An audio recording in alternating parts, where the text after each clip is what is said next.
It's pretty alarming when some of us wake up and realize that we've been a magnet for the wrong type of person, maybe over and over in different variations. And we might ask ourselves, how did I end up in a relationship with someone that's so self-centered and so indifferent to my feelings? It's so confusing. They, accept and love being served and getting compassion, but then they might be callous and indifferent and seem empty and completely lacking in the ability to have emotional reciprocity. When it gets painful enough, it sends many of us into years of researching topics like covert passive-aggressive narcissism to figure out how to stop the cycle, to learn the subtle cues for identifying people who are intelligent and image conscious and put on a great performance for being empathetic do-gooders, but they're actually strategic givers who are motivated by status and supply and not a healthy desire for closeness and interdependence.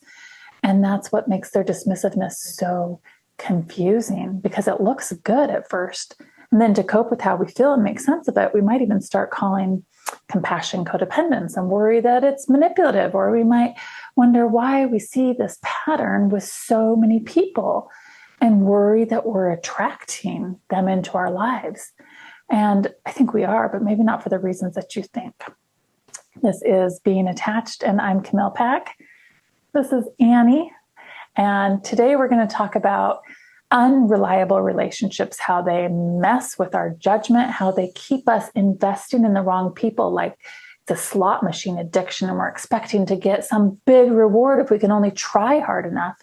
And we do that even when they show us over and over who they are.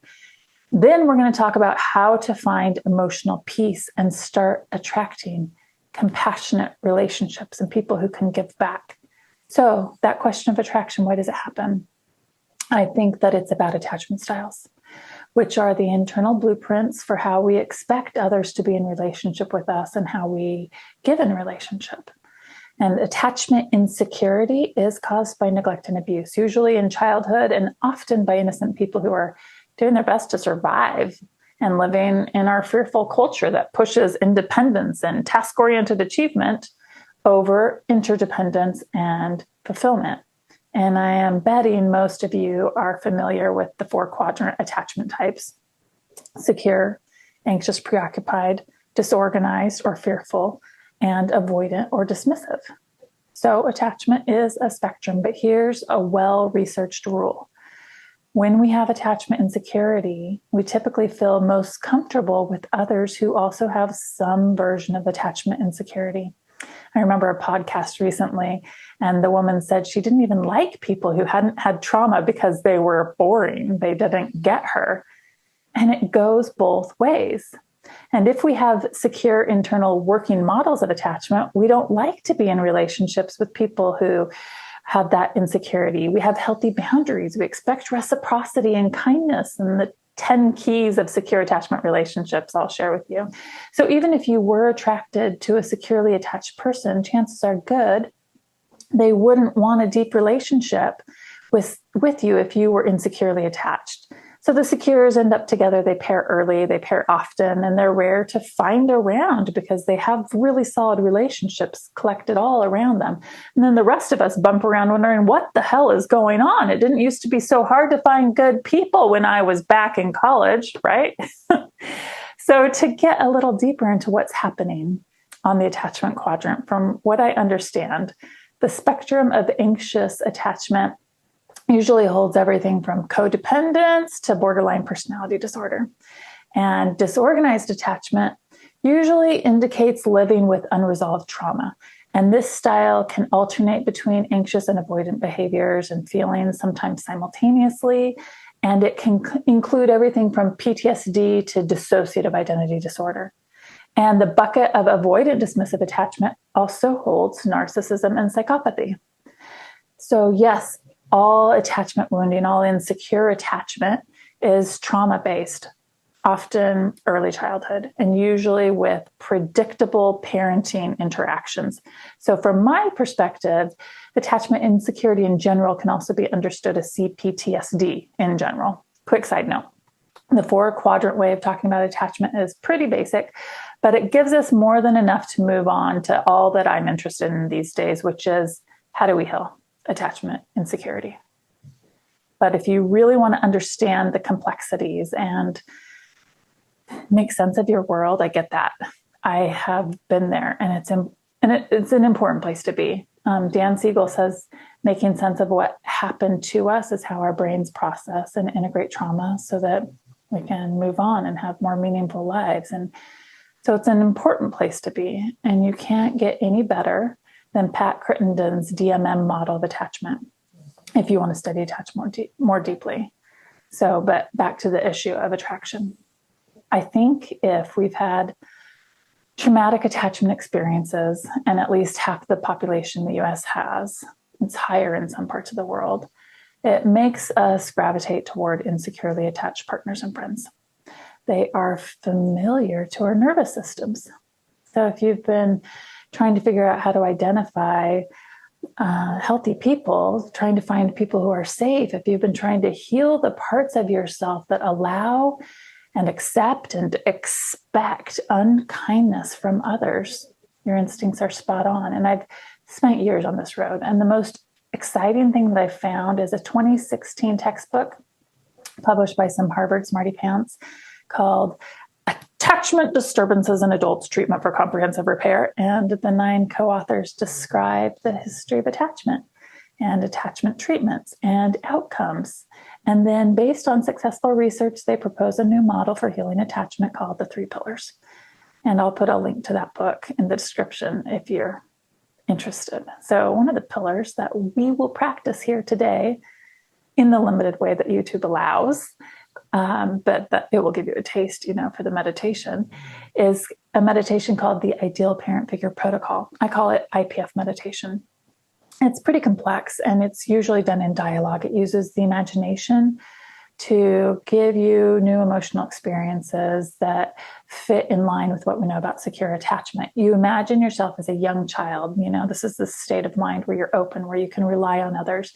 And you imagine yourself with caregivers who are ideally suited to you in every way from moment to moment. And you give your brain new emotional experiences the way athletes train when they're using the imagination.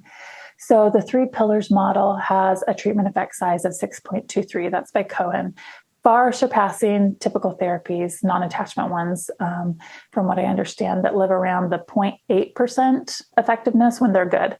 So it's early research. More needs to be done. But unless you're looking at Diana Fosh's model for healing attachment, it's pretty rare to see successful treatments where people are able to reliably move from insecure ways of seeing and being in relationship into security.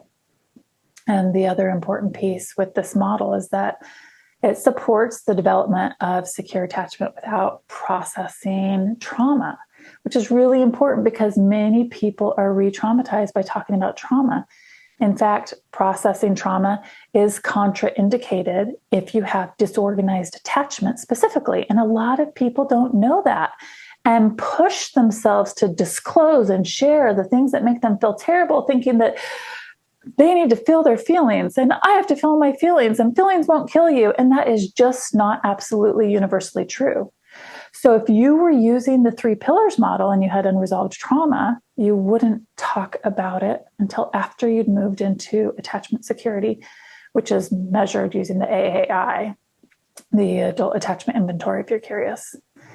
And the early research showed that many people's unresolved trauma resolved on its own when they moved into secure attachment in the 3 Pillars model, and it didn't require any further processing or talking about it. It is important to go slow and have a lot of support around trauma. And so even for this IPF meditation taster I'm about to give you, if you want to try it, if you're imagining being at an age when you experience trauma, difficult feelings could come up and you might have no frame of reference to understand why it's so hard because the hippocampus doesn't come online until around the age of 5. And so we hold emotional memories without context during that age. We still have them in this. And the meditation could be hard because it's good and nourishing. And the imagery could also bring up painful comparisons. And if painful feelings are happening while you imagine gentleness and safety and support, which is what these meditations are all about, make sure you get therapeutic support for this. Don't re-traumatize yourself by doing it DIY style. Do you get what I'm saying? So how long does it take for the 3 pillars method to help people develop attachment security? Dan Brown said his highly experienced group of psychologists did it in 35 to 50 hours with their clients in these one-on-one sessions. And that's a long time when you're only doing therapy once a week and listening to the session recordings every day between visits, which is what they did. But it's a heck of a lot faster than a lifetime of anxiety and disconnection and emotional neglect, which seems like a good time to remind you that I am not a psychologist or a therapist. I have spent years studying attachment, yes, and I took one of the author's weekend trainings, and I'm sharing this as a non-professional because I've seen it transform my life and the lives of my coaching clients. And I want to be clear that what I'm offering is like getting a taste test, something that you might use to supplement your attachment healing, to get headed in the right direction, to decide if you want to go deeper in the model. And yes, you can go deeper with me. I made a free class. You can go through it. There's a lot of complexity in doing this, and it differs for each attachment style. And it's far more powerful when the meditation is conversational. It's a soothing, immersive experience. So you can take that class for free by clicking the link in the description, and you can join my community of DIY IPFers that support each other in practicing this every day, or join my next free daily IPF practice call where we do the process together. And I invite people who want to be coached to do a live session with me, a brief one. So these are all ways that you can supplement and strengthen your attachment security if you don't have access to a trained professional. But if you do have access, by all means, take it or find it. You might want to go deeper with David Elliott. He has an on-demand course, and maybe you're aware of others you could mention in the comments. So that's the end of my disclaimer. And we can move into the daily practice. And I'm going to give you a sample of a basic IPF guided meditation now. And we're going to slow things down so we can relax. So let's begin by slowing our exhale, taking a breath in and just blowing it out. And with each breath, feel yourself becoming more relaxed and more present. You might unhinge your jaw, let it relax, and find somewhere nice to sit, get comfy, and then look around the body and just notice inside where it feels most comfortable, where you feel the most at ease. And when you find that place of ease, you can name it and notice what's there that lets you know how at ease and relaxed it is. Maybe it's a softness and openness. And whatever that quality is, when you identify it, let that feeling just grow. Today, we're going to focus on the healing power of reliability, which is one of the 10 key ingredients for secure attachment relationships. And the purpose of this meditation is to help us internalize a deeper sense of reliable, predictable support so that we can have internal working models that are secure. You might have noticed your out breath is starting to get a little longer. Noticed how the feeling of relaxation and ease is blooming inside and continuing to spread in proportion with the longer that your out breath gets. This is a function of the parasympathetic nervous system. Your breath is letting your nervous system know that you're safe, right? Let your shoulders drop and relax. And as you exhale, visualize a space that you've never been before, a space that represents safety and warmth. Perhaps cozy room or a serene garden, a sanctuary. And now you might imagine yourself being in this safe place as a young child. And more than seeing yourself as a young child, really begin to feel yourself as a young child. And soon you might imagine inviting ideal parent figures to enter this space. They're not replacements for your real caregivers, nor anyone you know. They might have aspects or characteristics from your favorite relational moments, and they are perfectly attuned to meet your needs in this moment. And because these ideal figures live in your imagination, you can shape and reshape them until you get them just right. Letting the imagination shift them to support your emotional safety however you need. You can change any of the details at any point.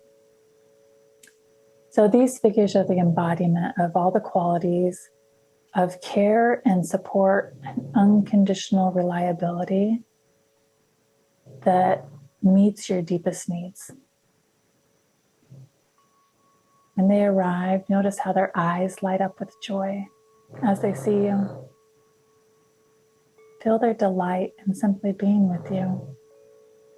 And as you settle into this imagination, think about the essence of reliability as the bedrock of trust. And these ideal parents are consistently present, not just physically, but emotionally. They provide steady, unwavering support that doesn't fluctuate based on their mood or circumstances. The more time you spend with them, the more you can come to really feel that they are always there reliably whenever you need them. So imagine that these parents have an inherent understanding of your needs. They're predictably present at every significant event, whether it's joyful or challenging. And each promise that they make is a promise that's kept. And every commitment is a commitment that's honored. Their word is their bond. And this reliability is part of every action they take and every word that they speak. And you can really feel the warmth and the security that comes from this consistent reliability.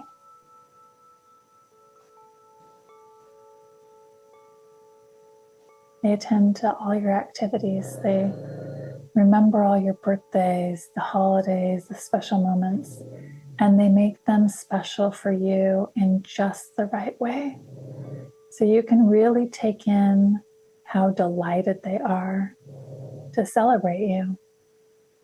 And they are there for every significant moment, big or small. Their presence is a dependable force that offers you this foundation of stability and trust. And you might notice how this unwavering support affects your state of mind. Notice the sensations that reliability offers to your belly, to your chest, to your face. You might notice a growing confidence in yourself. You might notice a growing secure knowledge that you're valued, so important to them.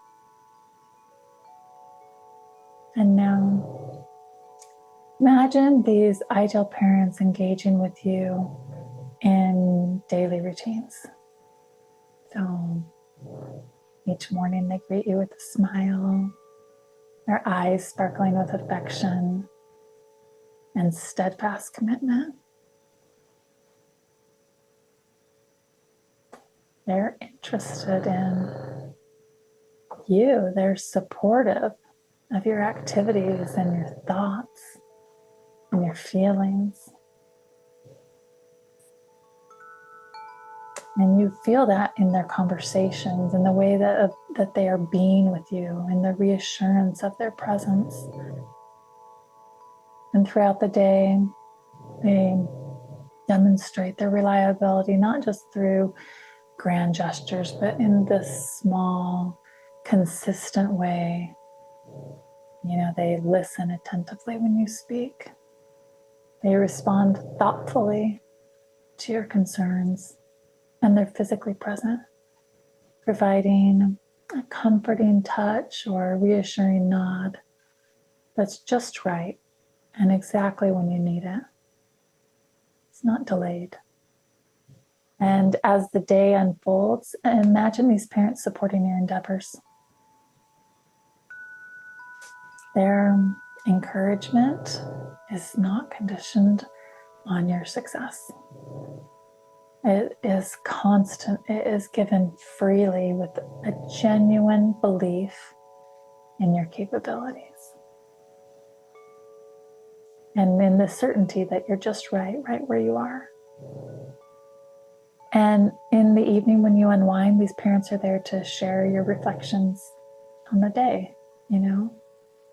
They offer wisdom, not as directives, but as this gentle guidance that you find reassuring. They respect your autonomy. They encourage your own decision-making processes, right? They're attuned to the age that you are and your level of development.